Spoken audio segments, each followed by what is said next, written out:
This is the brand new CMF Phone 1. So I'll be unboxing this beauty today, and I have it in this beautiful teal color, and the box also looks very good. So let's get started. In the box, you get your smartphone, your USB-C to C cable, some documentation, and the SIM ejector tool. So after unboxing this, I definitely noticed some things about the CMF Phone 1. So I'll talk about everything right now. Now the first thing that I noticed is that this here is definitely a huge smartphone and it is more on the blockier side. But that is not an issue. The main issue with me is that the back here, even though it looks nice, the color looks very nice, this here is a very slippery back. If you hold like this, it can easily slide. There's no grip, so it is very slippery, and I will highly suggest you to put on a case because you don't want your smartphone to fall down. So the next thing that I noticed was that, as you can see here, you have this circular thingy here, so the screw. So I thought it will keep on poking me, but when you use it like this, so when you're having a phone like this, it actually doesn't interrupt. You don't feel that unless you have your fingers like this here and here. Other than that, it is not that inconvenient. I think that's good. So for anyone who's concerned that like if that will get in the way of your usage, then it actually won't that much. So you're good to go. Next thing that I noticed was that the buttons, so your volume buttons and the power button, are mushy. They don't have that tactile feel. They don't have that. These are very mushy, and of course I'm not going to expect that in a 15,000 rupee phone, but these are like very evident in terms of the mushiness. So I really wish that was much more better, but yeah, it is what it is. But one thing that I truly like about the smartphone is definitely the display. The AMOLED display is amazing, viewing content. So initially I viewed content for like few minutes, and I have to say viewing experience on the CMF Phone 1 will definitely not disappoint, and you will definitely not feel like this here is a 15,000 rupee smartphone. So that's how good the display is. Kudos to CMF for actually implementing an AMOLED display in this price point.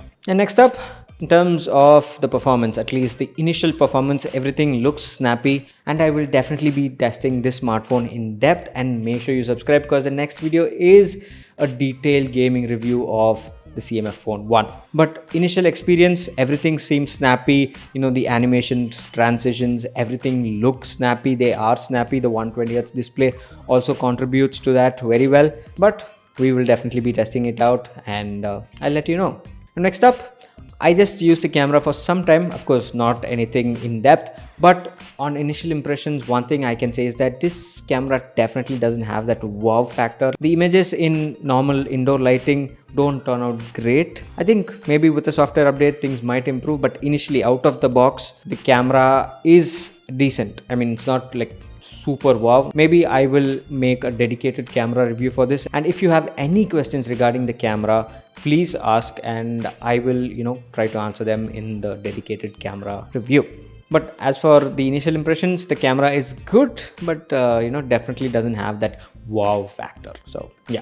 And finally, the speaker here is just a single mono speaker. It is loud, definitely loud, but we have been used to stereo speakers on smartphones for quite some time now, and our ears are used to that. So you can immediately notice that difference here, but I think it's okay. I mean, see, this is a budget smartphone. We can't expect to get everything in the same smartphone. So I think it's a good sacrifice, but it's at least loud, so that's good. So this is my unboxing and first impressions of the CMF Phone 1. Now after using this for some time, I will definitely say this here is a pretty good smartphone for 15,000 rupees. The design is definitely unique, and it definitely stands out, and the display is good. So the performance has been snappy up until now. Of course, there are small quirks here and there, like the buttons are mushy and stuff like that. But just with the initial impressions, we can't decide a smartphone, how it will work and how the experience is, and if it's good value for money. And hence, I will be making the review after in-depth testing. But before that, I'll be making two videos. One is a dedicated gaming review. So if anyone is wondering if this smartphone can game, we will solve that in that video, and I'll also be making a dedicated camera review. So make sure you subscribe because you don't want to miss out those videos. So thanks for watching, and this here is Suman signing off once again. Catch you later.